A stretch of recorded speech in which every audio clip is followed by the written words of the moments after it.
Bonjour à tous, aujourd'hui je vous fais une petite vidéo sur une création que j'ai faite. J'ai fait un petit module pour mes Camponotus cruentatus, tout simplement parce que j'avais besoin de récupérer le nid de ces dernières. En plus il était un peu sale mais j'en ai besoin de le récupérer en urgence pour une espèce que j'ai reçue. Et donc comme je me suis rendu compte qu'il n'y avait pas trop l'humidité dans le nid, mais à l'extérieur ça posait pas de soucis, je leur ai créé un petit module à base de liège et de mousse comme vous pouvez le voir. Donc je vais vous le présenter, je vais également vous faire en même temps un petit suivi sur ces demoiselles. Donc là, vous pouvez voir que j'ai réalisé ce bac avec en substrat dans l'air de chasse un peu de terre, des fragments de mousse et des feuilles. Et donc elles ont un abreuvoir qui crée avec la chaleur du chauffage un petit peu d'humidité mais qui reste vraiment localisé. La mousse également va pouvoir retenir un petit peu d'humidité. Pour la mousse, c'est la première fois que je le fais pour des fourmis. Alors j'en ai dans mes aires de chasse depuis quelques semaines. Elles ne la détériorent pas. À voir si là, sur un nid, elles vont la découper et la manger peut-être. Mais à voir, c'est vraiment un essai. De toute façon, c'est un module d'élevage, donc elles ne sont pas censées y rester plus d'un an si le développement est bon. Donc là, vous pouvez le voir qu'effectivement, j'ai créé ce module avec du liège, parce que moi j'aime bien le liège. Après, c'est un choix. Vous pouvez voir la reine qui est magnifique. Alors, elles ont commencé à mettre un peu de sable qu'il y avait sous la mousse au-dessus. Donc ça réduit un petit peu la visibilité, mais bon, on peut quand même bien les voir. Donc on peut voir qu'il y a du couvain. Alors, je suis toujours à 22 ouvrières. J'étais passé à 23, mais malheureusement, lors du déménagement, il en restait 2 dans l'aire de chasse et il y en a une qui n'a pas aimé que je l'attrape.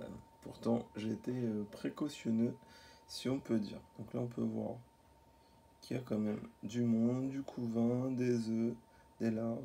Espérons que le nid va leur plaire. Alors je vais reculer un peu pour vous faire une vision d'ensemble, si on peut dire. J'aime bien le rendu. Après, seul petit défaut, c'est les traces de colle à chaud. J'en ai peut-être mis un peu beaucoup. Après, pour les fourmis, c'est pas gênant. Moi, je sais que j'ai jamais eu de problème avec la colle à chaud. Après, pareil, ça dépend des gens, mais moi, j'ai pas eu de soucis particuliers du fait d'utiliser de la colle à chaud. Voilà ce que je peux vous dire. Donc ça se développe, ça se plaît bien. Après pour le nouveau-nid, à voir, je vais être fixé dans les prochains jours, si ça leur plaît. Je pense qu'il n'y a pas de raison, hein, honnêtement. Comme c'est une espèce pour cette gine-là, parce qu'après ça dépend des Cruentatus, mais elles sont pas ultra fans de l'humidité, un petit peu, mais pas énorme. Donc je me dis qu'avec du liège et de la mousse, ça va peut-être pouvoir leur suffire en termes d'humidité. Donc, ouais, on peut voir une belle grappe d'œufs et de larves qui est en train de se faire transporter. Alors j'espère que ça va leur plaire. Donc là j'ai effectué un trou et j'ai mis un bouchon de raccord de 10. Donc là on peut voir la mousse, il y a une petite trace de colle, il faut que je la retire.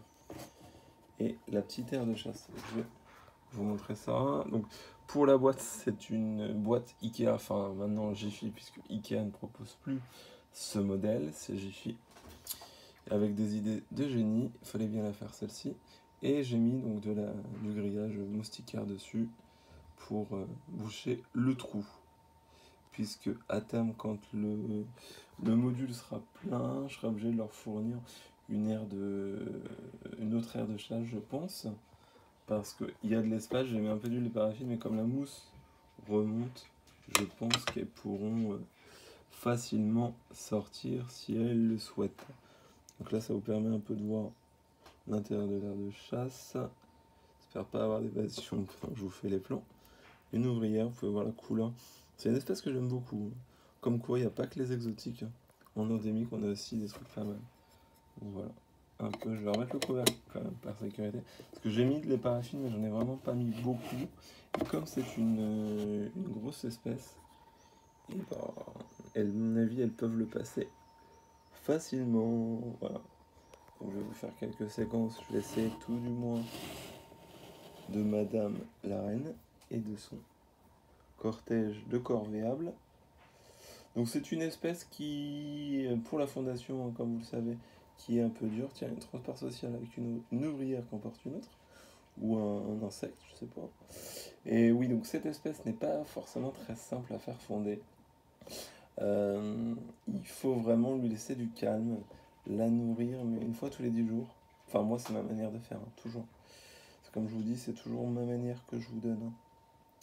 Après, voilà quoi. Et donc, oui, donc vraiment le laisser au calme. Généralement, elles fondent après diapause, pas toujours, hein. Il y en a certaines qui sont plus vigoureuses que d'autres qui le font avant diapause, mais en général, c'est après diapause, parce qu'en général, ça sème en fin juillet, août, septembre, pour cette espèce-là. Donc voilà, c'est vraiment une belle espèce de Camponotus de d'Europe, de chez nous en fait, hein. Il y a d'autres espèces également qui sont sympas, mais celle-ci, elle est vraiment assez chère à mon cœur avec l'Iniperda, que j'ai encore jamais élevé.